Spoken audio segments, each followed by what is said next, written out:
para consumir o la picadura para preparar, sí.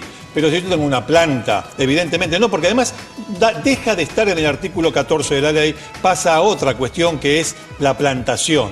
Y la Corte no se refirió a plantaciones. Claro, seguramente va a caer en un juzgado que va a tener que referirse si este fallo abarca o no a una plantita de marihuana. Una plantita no es una plantación, ¿no? Exactamente, no, pero la Corte no se refirió sobre este tema. La Corte tuvo que ser muy limitada, por eso aclaró que no hablan de despenalización, para que todos los ministros de la Corte se puedan poner de acuerdo. Bueno, el que consume marihuana dentro de su auto y después maneja, ¿puede ser detenido? A ver, si ya la consumió la marihuana y por el efecto provoca una tragedia, va a responder por la tragedia que provoque y no por haber consumido la marihuana. Ahora, si lo agarran en el auto, fumando un cigarrillo y con otro preparado para después, hay que ver el ámbito, o sea, fue a la noche, fue a un lugar con acceso al público. Pero la pregunta tiene que ver también con el alcohol, digamos, si hacen exámenes de alcoholemia, no se puede conducir si uno tomó cierta cantidad de alcohol. ¿Con la marihuana pasa lo mismo? Esa es la pregunta. Debería. O sea, es una cuestión que sale del ámbito penal. ¿Pero qué examen le van a hacer? ¿Hay una forma de hacer un examen rápido para determinar? Si te ven fumando un cigarrillo de marihuana, claramente podés provocar una alteración a terceros si estás manejando, por lo cual claramente va a ser punible porque estás de alguna manera ostentando y estás poniendo en riesgo la vida de los otros conductores. Si estás en tu casa es diferente. ¿Qué es lo que pasa, por ejemplo, con una persona que consume marihuana en una fiesta? La fiesta, a ver, pongamos 4 personas en un ámbito privado, no, todos mayores, todos de acuerdo, y en un cumpleaños no. Un cumpleaños, hay chicos, hay personas menores. No, cumpleaños grandes. Sí, chicos. Cumpleaños de adultos. ¿Es una fiesta privada? Que hagan lo que quieran, de acuerdo con este fallo. ¿Es una fiesta en lugar público? No, marche preso. En lugar público no, claro. O si tiene trascendencia al vecino, que no tiene por qué soportar eso. Ahí es diferente. O sea, el ámbito privadísimo es lo que se respeta. Exacto. ¿Y con las mulas? Y con las mulas, qué pregunta, Santo, ¿no? ¿Son víctimas las mulas? Nos preguntamos, ¿o son traficantes? Hasta donde se ha pronunciado la Corte, la mula va a seguir siendo mula y va a seguir siendo penada en este caso, ¿no? Trafica, o sea, transporta, el transporte no está incluido en este fallo. Ricardo, Lorena, este es un fallo evidentemente importantísimo y como es tan importante genera distintos tipos de opiniones, genera interpretaciones, controversias y por eso estamos con el doctor Eduardo Barcesat, que es abogado constitucionalista especializado en estas cuestiones. Vamos a saludarlo. Barcesat, buenas noches. Estamos hablando... Buenas noches, ¿cómo le va? ¿Cómo le va?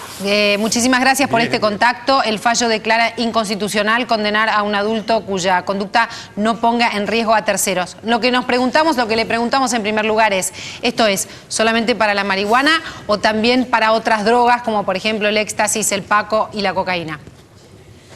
Bueno, tal cual lo establece el fallo en su parte dispositiva, es para todos los estupefacientes, es decir, comprende cualquier clase de droga que estuviera comprendido dentro del ámbito de punición de la ley que combate el narcotráfico, de modo que no se trata, como he escuchado en algunos medios, de decir que solamente la marihuana puede ser consumida o ser tenida en tanto que para consumo propio. No, el fallo es genérico y no establece distinción alguna entre cuál es el material que se emplea o el estupefaciente a que nos estamos refiriendo, ¿no? Entonces, doctor, si una persona tiene drogas en pequeñas cantidades, no se la detiene, no va presa. Perdón, no le escuché. Si una persona tiene drogas en pequeñas cantidades, ¿no se la detiene? Sí. Bueno, no se la detiene siempre que el acto esté reunido en un ámbito de privacidad, de intimidad, y no que sea una posible incitación a que terceros imiten su conducta o pueda propalarse en función de la imagen que está transmitiendo. De modo que aquí cuando hablamos de privacidad debe entenderse un concepto todavía más riguroso, el concepto de intimidad. En la intimidad de cada uno, el acto que uno realice no podrá dañar a terceros, no podrá afectar la moral y el orden público, y esta es la sabia previsión del artículo 19 de la Constitución Nacional que este fallo ha rescatado, puesto de relieve, superando el precedente anterior, que era el fallo Montalvo del año 1990, recuperando lo mejor de Basterrica del año 1985, que también despenalizaba el consumo o la tenencia siempre que fuera para consumo propio, y yo le agregaría consumo propio y privado. Es decir, no debe ser una conducta que trascienda a terceros, sino que esté en la esfera de la intimidad.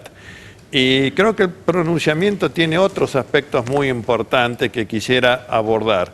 El primero de ellos es el decir, el Estado Nacional debe tener el monopolio de la producción y distribución de drogas y estupefacientes para que sea con fines medicinales y de investigación científica.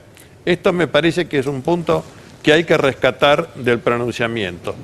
El otro es el de decir que las políticas represivas, es decir, lo que era el precedente Montalvo, no han servido para que se disminuya en el país el consumo o tráfico de drogas. Demostró que la represión penal es absolutamente estéril, inútil, y por lo tanto privilegia aquí primero el ámbito de la privacidad y la libertad individual, la autonomía del sujeto, y del otro pone a cargo del Estado políticas efectivas para impedir el tráfico de drogas, y esto me parece que es muy importante porque permite dirigir el esfuerzo normativo, el aparato de prevención y las políticas sociales para impedir en definitiva la propagación de la droga como algo que anestesia particularmente a nuestros jóvenes. Si alguien me preguntara cuál es la mejor receta que deriva de este fallo, yo diría una suerte de remisión al artículo 75, inciso 19, que es la cláusula del progreso de la actual Constitución Nacional, que habla de desarrollo humano y social.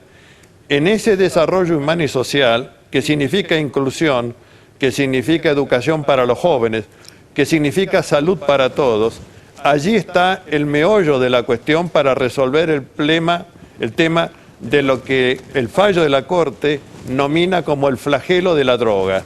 Entonces, ahí deben orientarse las políticas públicas, y siempre ha sido para mí un factor, diría, de curiosidad institucional, que en ningún acto de gobierno se recupere esa cláusula tan importante de la Constitución Nacional del desarrollo humano y social sustentable, que es, repito, la fórmula primera del bienestar social. Doctor Barcesat, muchísimas gracias por este contacto con Telenoche. Hasta pronto, mucho gusto. Y también muchas gracias a Lorena Macela y a Ricardo Canaletti. Gracias a ustedes, y recordarles que hay 26.000 causas de drogas por año, de las cuales el 70% tiene que ver con el consumo privado de marihuana. Así que vamos a resolver seguramente. Claro, estas causas ya vamos a dejar de hablar de esto, y ojalá enfoquen los jueces la lucha contra el narcotráfico. Gracias a los dos. Hasta luego. Entonces. El fallo de la Corte Suprema, lo vimos recién, despierta voces a favor, voces en contra. Está claro que es una polémica que va a llevar mucho tiempo, y el fallo está. Pero es bueno mirar hacia afuera para ver cómo funciona la despenalización del consumo de marihuana en otros países, o como dijo Barcesat, del consumo de drogas en el ámbito íntimo. ¿Qué pasa con esto en otros países? Federico, contanos. María, el continente con más permisividad o con más apertura en este tema es Europa, liderado por Holanda, y por el contrario, en América, en todos los países, las legislaciones son muchísimo más duras. El caso más conocido de despenalización es Holanda, donde el consumo y la compra de cannabis y derivados están permitidos en pequeñas cantidades a través de los coffee shops. Después nos encontramos con los países en los que el consumo, no el tráfico, está despenalizado, o por lo menos no conlleva excesivos problemas legales. Esta es la situación que se vive, por ejemplo, en Italia, Suiza, Alemania, Bélgica, España, Portugal y desde hace unos años Inglaterra. En Estados Unidos la cosa se complica. Aunque el consumo está penado a nivel nacional, los niveles de permisividad varían según el estado e incluso según el condado donde uno se encuentre. Por último, hay países donde fumar marihuana es un delito mayor, con penas que van desde la pérdida de la libertad hasta la obligatoriedad de someterse a terapias de desintoxicación. Así suele ser en Asia Menor, pero también en Noruega, Finlandia, Suecia, China, Chile y hasta hace poco también la Argentina.